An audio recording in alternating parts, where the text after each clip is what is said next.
दोनों control types of control system. आज क्या पढ़ेंगे? Types of control system. Types of control system में मैं सबसे पहले जो लिखने वाला हूं वो है feed forward control system, close loop control system. ये तीन टाइप का कंट्रोल सिस्टम है, सबसे पहले ये जान लो कौन कौन सा। Feed forward control system, open loop control system, then close loop control system. अच्छा, फीड फॉरवर्ड कंट्रोल सिस्टम के बारे में अगर हम बताएं तो क्या होता है ये, यानी कि एक ऐसा कंट्रोल सिस्टम जिसपे हमने आउटपुट पहले से क्या आएगा उसके लिए इनपुट दे दिया है। क्या किया है?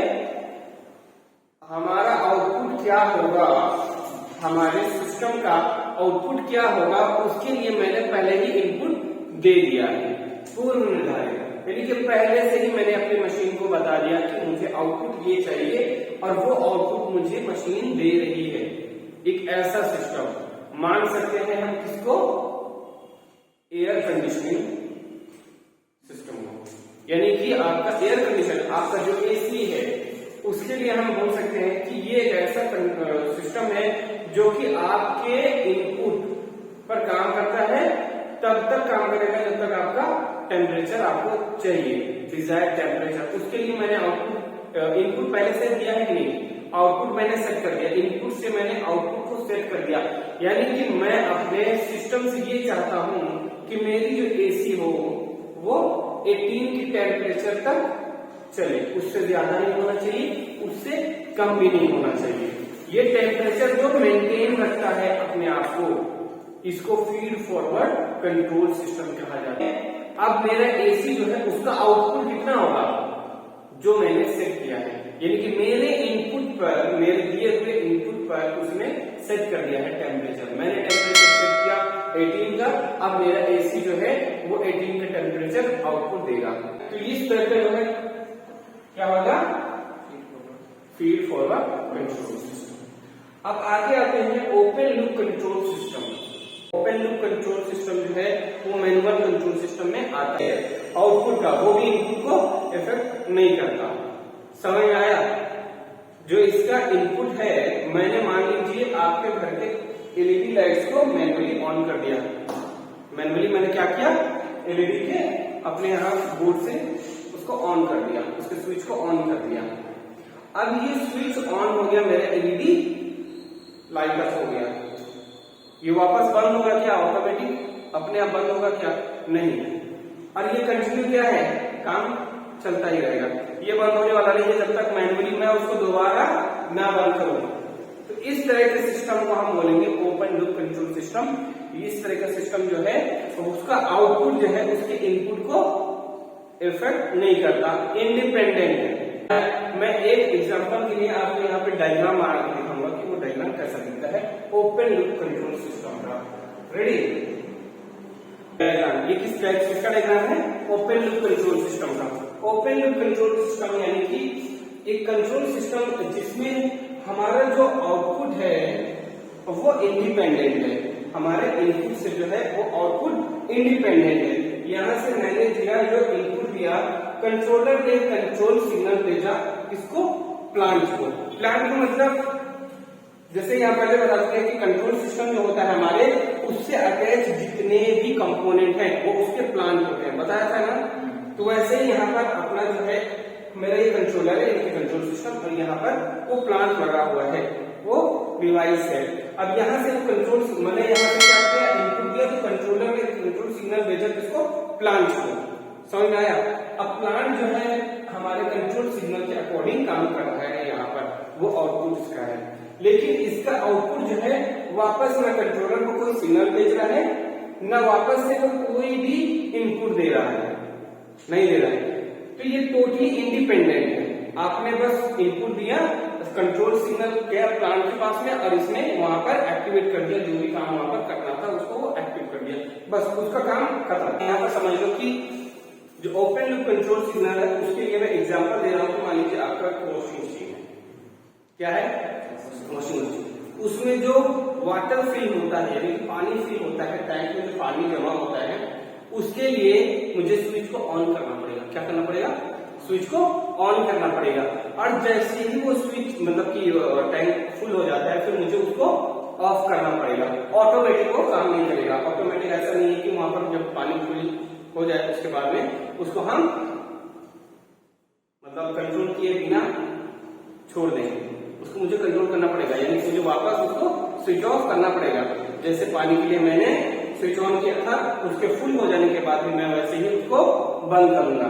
तो इसका जो है आउटपुट वो डिपेंडेंट बिल्कुल भी नहीं है, है नहीं? ऐसा बिल्कुल भी नहीं है कि उसका आउटपुट क्या हो रहा है कि पानी जो है वो लगातार भर रहा है, ये उसका आउटपुट है।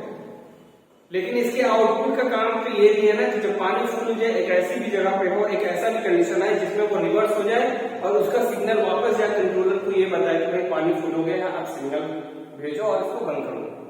ऐसा नहीं होता, है नहीं? तो इस तरह की जो सिस्टम है उसका क्या बोले जाएंगे, उसको control open loop control, non feedback control system भी कहा जाता है। यानी कि इसमें आउटपुट का कोई भी फीडबैक कंट्रोलर को नहीं मिलता है।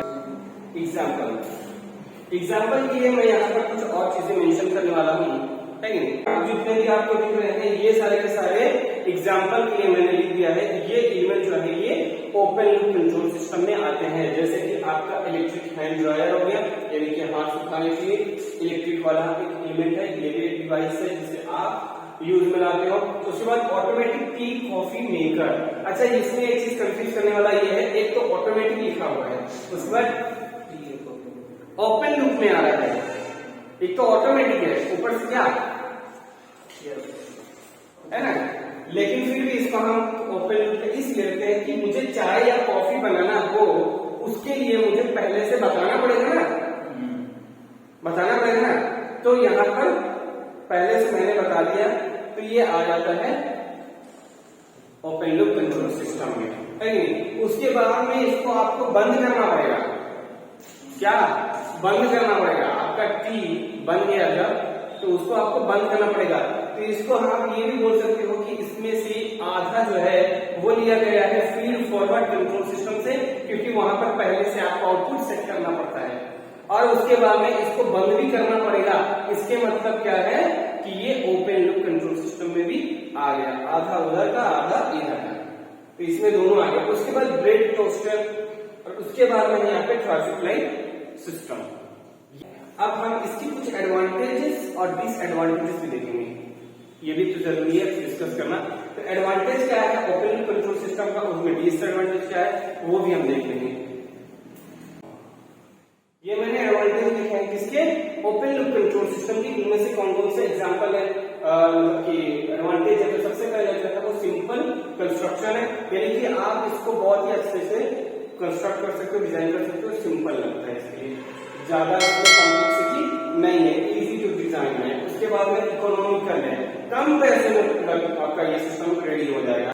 उसके बाद में क्या है, इजी टू मेंटेन करना इसको बहुत ही इजी है। अगर इसको कोई प्रॉब्लम आ जाए तो इजी आप मेंटेन कर पाओगे, क्योंकि इसको कोई भी मैथमेटिकल कैलकुलेशन या फिर फॉर्मूला आपको लगाने की जरूरत बिल्कुल भी नहीं पड़ती है। उसके बाद में है यहाँ पर जनरली मतलब स्टेबल, और भी यहाँ पर एडवांटेजेस हो सकते हैं, लेकिन हम ये चार ही मेन जो है उन्हीं को बता रहे हैं। ये स्टेबल होता है कि नहीं? इसका जो आउटपुट है वो वेरी नहीं करता है, हर बार चेंज नहीं होता, हर बार कुछ अलग नहीं होता है, स्टेबल ही है। और इसके इनपुट में जितने टाइप के होते हैं उतने ही टाइप के होंगे, ज्यादा नहीं हो सकते, उसके आउटपुट भी ज्यादा नहीं हो सकते, स्टेबल है। समझ में आ रहा है? तो ये किसका हो गया total open loop control system का एडवांटेज हो गया। अब हम पढ़ेंगे किसको, डिसएडवांटेज। अब अगर डिसएडवांटेज की बात करें तो इनमें से ये मेन 3 डिसएडवांटेज की मैंने बात की है, जो मैंने लिख दिया ऑलरेडी। ये है दे आर इनएक्यूरेट, यानी कि ये अनएक्यूरेट है, इसमें आपको एक्यूरेसी नहीं मिलेगी। उसके बाद में क्या है, दे आर अनरिलायबल, और भरोसा भी ज्यादा नहीं कर सकते इस तरह के सिस्टम पर। भरोसा इसलिए नहीं क्योंकि जब तक आप मैनुअली इसको कंट्रोल नहीं करोगे तब तक आप उसके ऊपर कोई भरोसा नहीं कर सकते हो, है कि नहीं? उसके बाद में एनी चेंजेस इन आउटपुट, अगर कोई भी आउटपुट में चेंजेस हो रहा है जैसा हम चाहते हैं, आउटपुट अगर वैसा नहीं मिल रहा है तो ये ऑटोमेटिक कभी भी उसको करेक्ट नहीं कर पाएगा, कभी भी सॉल्व नहीं कर पाएगा। ओपन लूप का ये डिसएडवांटेज है, जो मेजर डिसएडवांटेज है। ओके, अब अगर आगे हम लोग पढ़ेंगे तो क्या पढ़ेंगे, close loop control system. Close loop control system क्या होता है, कैसे काम करता है, उसके कैरेक्टरिस्टिक्स, एडवांटेज और डिसएडवांटेज, ये हम डिस्कस करेंगे, राइट। अब ये जो पहले हम लोग जो बताए थे वो क्या था, नॉन फीडबैक कंट्रोल सिस्टम था, है कि नहीं। ये डायग्राम मैंने बना दिया है, पहले वाला जो डायग्राम था वो किसका था, नॉन फीडबैक कंट्रोल सिस्टम, जिसको हम ओपन कंट्रोल सिस्टम भी कहते हैं। और ये वाला जो डायग्राम है ये है क्लोज लूप कंट्रोल सिस्टम, जिसको हम फीडबैक कंट्रोल सिस्टम भी कहते हैं। तो उसको भी आप यहाँ पर लिख लीजिए कि ये क्या है, feedback control system. Okay, feedback control system है। अब ये फीडबैक कंट्रोल सिस्टम क्या होता है कि इसका जो आउटपुट है वो इंडिपेंडेंट नहीं होता, ऑलवेज डिपेंडेंट होता है। और ये इसका जो आउटपुट होगा वो आउटपुट ना इनपुट की क्वांटिटी पर डिपेंड होता है, इनपुट की क्वांटिटी पर डिपेंड होता है। अब आउटपुट यहां से जो भी आएगा, जो भी इसका आउटपुट होगा वो फीडबैक देगा अपने कंपैरेटर को, इसको कंपैरेटर को, यानी कि यहाँ पर कंपेयर होगा और उसी हिसाब से यहाँ पर इनपुट जो है वो बार बार जाएगा। यानी कि यहाँ से आपका आ रहा है क्या आउटपुट, मैंने पहले कुछ इनपुट दिया, वो इनपुट यहाँ पर कंपैरेटर में कंपेयर करेगा, उसके बाद में ये कंट्रोलर के पास में जाएगा। अब यहाँ पर जो कंट्रोलर है वो क्या करेगा, यहाँ पर आपको कंट्रोल सिग्नल भेजेगा, कहां पर, प्लांट पे, यानी कि उस डिवाइस पर जिसको कंट्रोलर जो है वो कंट्रोल कर रहा है। अब ये यहाँ जाएगा प्लांट पर और उसके बाद में ये यहाँ पर आउटपुट जो होगा वो आउटपुट में क्या एरर है या फिर क्या मतलब कि अच्छा या फिर नेगेटिव या फिर पॉजिटिव, दोनों टाइप के हम लोग फीडबैक कंट्रोल सिस्टम बाद में पढ़ेंगे। नॉन नेगेटिव भी आता है और पॉजिटिव भी आता है। जैसा होगा वो यहाँ पर आउटपुट जो है वो फीडबैक के माध्यम से, फीडबैक कंट्रोल सिस्टम के माध्यम से वापस जो है वो कंट्रोल सिग्नल जो है, फीडबैक सिग्नल जो है वो कहा जाएगा, कंपैरेटर में जाएगा।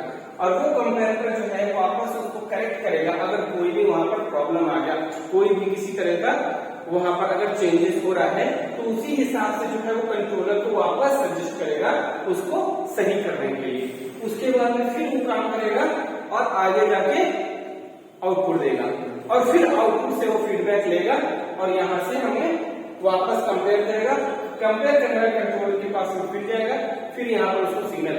तो हर बार आउटपुट से निकलने वाला आउटपुट जैसा भी होगा वो आउटपुट सीधा हमारा डिपेंड कर रहा है किस पर, अपने मतलब की इनपुट पर, राइट। अब इनपुट जो है वो हमारे कंट्रोल सिग्नल को बार बार इनपुट दे रहा है और वहां से आउटपुट जो है वो अलग अलग टाइप के अगर आउटपुट आ रहा है तो उसी हिसाब से यहाँ पर उसकी क्वांटिटी मेजर होगी हमारे कंपैरेटर से।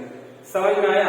अब इस तरह के जो कंट्रोल सिस्टम है इनके एग्जांपल कुछ देख लेते हैं कि कौन कौन से एग्जांपल है। तो ये है हमारे फीडबैक कंट्रोल सिस्टम या फिर क्लोज लूप कंट्रोल सिस्टम के कुछ एग्जांपल, यानी कि यहाँ पर ऑटोमेटिक इलेक्ट्रिक आयरन जो है वो इस तरह का क्लोज लूप कंट्रोल सिस्टम या फिर फीडबैक कंट्रोल सिस्टम होता है। यानी कि एक ऐसा आयरन जब आप उसको मैनुअली प्लग इन करके बटन को ऑन कर देते हैं उसके बाद में वो जो आउटपुट उसका आएगा, यानी कि आपके आयरन का टेम्परेचर उसके लिए क्या है, एक आउटपुट है। और वो आउटपुट जो है जैसे टेम्परेचर आपका मेजर हो जाएगा कंपैरेटर में, जैसे कि हमने अभी बनाया सिस्टम, कंपैरेटर में उसका आउटपुट जो है वो मेजर होगा। तो जितनी जरूरी है अगर उतना हमारे लिए टेम्परेचर वो दे रहा है तो ठीक, नहीं तो क्या करेगा वो सिग्नल को वापस भेजेगा और उसको क्या करेगा, उसका जो आउटपुट है उसको चेंज करवा देगा, उसका आउटपुट को चेंज करवा देगा।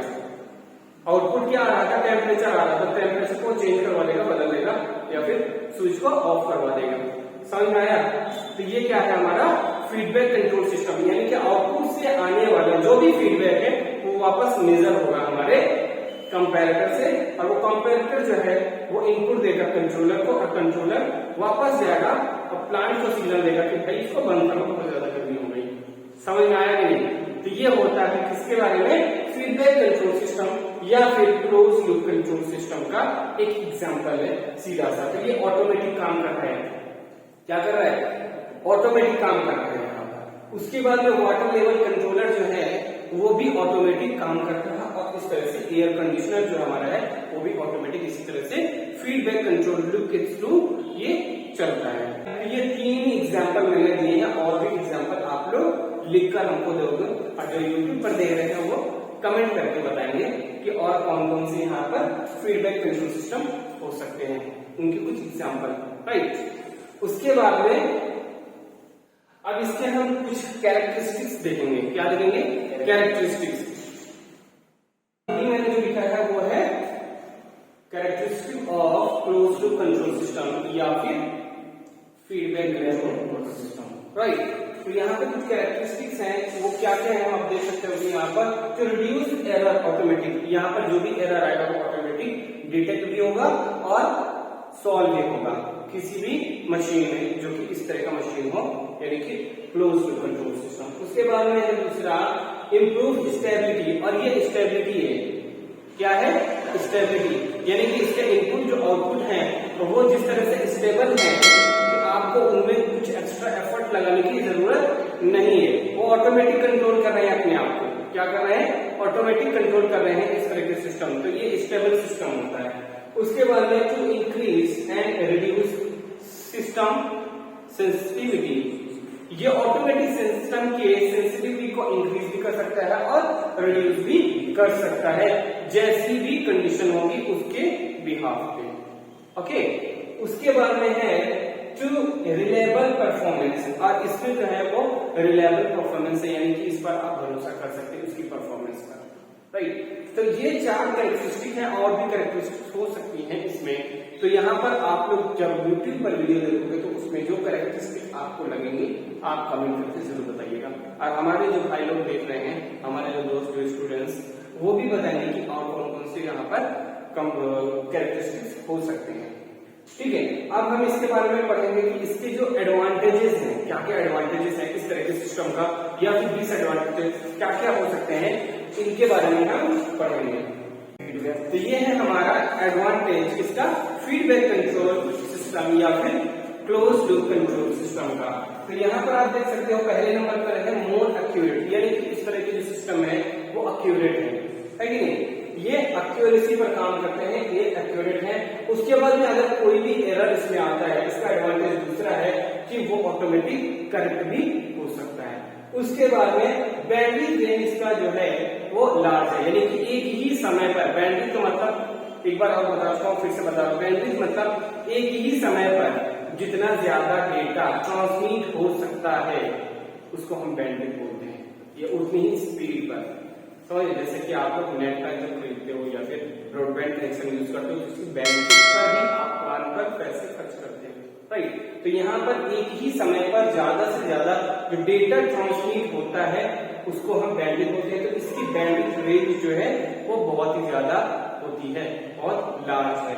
उसके बाद में यहाँ पर है फैसिलिटेट ऑटोमेशन, इसकी फैसिलिटी कैसी है कि ऑटोमेटिक है कि नहीं। उसके बाद में है लेस नॉइज अफेक्टेड, नॉइज के बारे में भी ऑलरेडी हम डिस्कस कर चुके हैं कि अनवांटेड सिग्नल जो है वो कम कर देता है, तो इसीलिए लेस नॉइज अफेक्टेड, ऐसा कोई भी सिग्नल जो अफेक्ट कर सके वो कम कर देता है हमारा, ये फीचर में है। तो ये है लेस नॉइज अफेक्टेड जो कि एडवांटेजेस में आपको मिला हुआ है। इसके और भी एडवांटेजेस हो सकते हैं तो आप लोग उसको कमेंट करके मुझे बताइएगा, हो गया। तो ये हम दे रहे हैं 5 टाइप के 5 एडवांटेजेस है। अब कुछ बात करेंगे डिसएडवांटेजेस की, ठीक है। तो अभी मैंने जो लिखा है वो क्या है, disadvantage of close loop control system या फिर फीडबैक कंट्रोल सिस्टम। ये बार-बार बोल रहा हूं ताकि दोनों ही याद हो जाए आपको, है कि नहीं। तो यहाँ पर जो है कुछ मैंने लिखे हुए हैं, ये 3 आपको डिसएडवांटेज लिखे हैं, और भी हैं मुझे पता है, मैंने जानबूझ के लिखा नहीं है ताकि आप उसको कमेंट करके बात मुझे बताओ कि और कौन से डिसएडवांटेजेस हैं। और जो YouTube पर देख रहे हैं हमारे फ्रेंड्स वो भी बताएंगे कि यहाँ पर और कितने डिसएडवांटेज इस क्लोज लूप को बनाने में है इस तरह का सिस्टम। तो पहले है दे आर कॉस्टलियर, सबसे पहला एडवांटेज इसका डिसएडवांटेज यही है कि वो ज्यादा महंगा होता है, इसको महंगा पैसे ज्यादा खर्च करने पड़ेंगे अगर इस तरह के आपको कंट्रोल सिस्टम बनाने होंगे। उसके बाद में है they are complicated to design, महंगा ही नहीं इसको डिजाइन करना भी कॉम्प्लिकेटेड है। यानी कि इसमें आपको मैथमेटिकल फॉर्मूला, सेंसर की मतलब कि काम करने की जो एक्टिविटीज है, सेंसर कैसे काम करता है, उसको आप प्रोग्राम कैसे करोगे, है कि नहीं, इसके लिए आपको ज्यादा मेहनत करना पड़ेगा, ज्यादा प्रोग्राम लिखना पड़ेगा और बहुत सारा इसमें है कि नहीं, लॉजिक लगाने पड़ेंगे आपको। उसके बाद में रिक्वायर्ड मोर मेंटेनेंस, और ये भी है कि आपने अगर बना भी दिया, महंगा भी बनाया, पैसे भी खर्च कर दिए, उसको फिर मेंटेन करना बहुत मुश्किल है, बहुत ज्यादा मेहनत करनी पड़ती है। और इस तरह के जितने भी कंट्रोल सिस्टम है वो अवेलेबल है, लोग उसको मेंटेन भी करते हैं। जो प्रोग्रामर है या फिर जो है सेना इस तरह के प्रोडक्ट बनते हैं, उन लोग उसकी मेंटेनेंस का पूरा ख्याल रखते हैं, तभी तो ये ज्यादा चल रहा है। समझ में आया? तो ये क्या है, पहले कॉस्टलियर भी है, कॉम्प्लिकेटेड डिजाइन भी है, और ये मोर मेंटेनेंस यानी ज्यादा मेंटेनेंस को चाहिए इसके लिए, इट नीड्स मोर मेंटेनेंस। समझ में आ गया? तो ये टोटल जो हमारा है ये क्लोज लूप कंट्रोल सिस्टम ये आपका कंप्लीट हो चुका है। और अब आपको एक काम अपने आप से करना होगा, और वो है कि आप क्लोज लूप कंट्रोल सिस्टम और ओपन लूप कंट्रोल सिस्टम दोनों को कंपेयर करके एक चार्ट बनाना होगा। समझ में आ रहा है? ये आपके ऊपर मैं छोड़ रहा हूँ।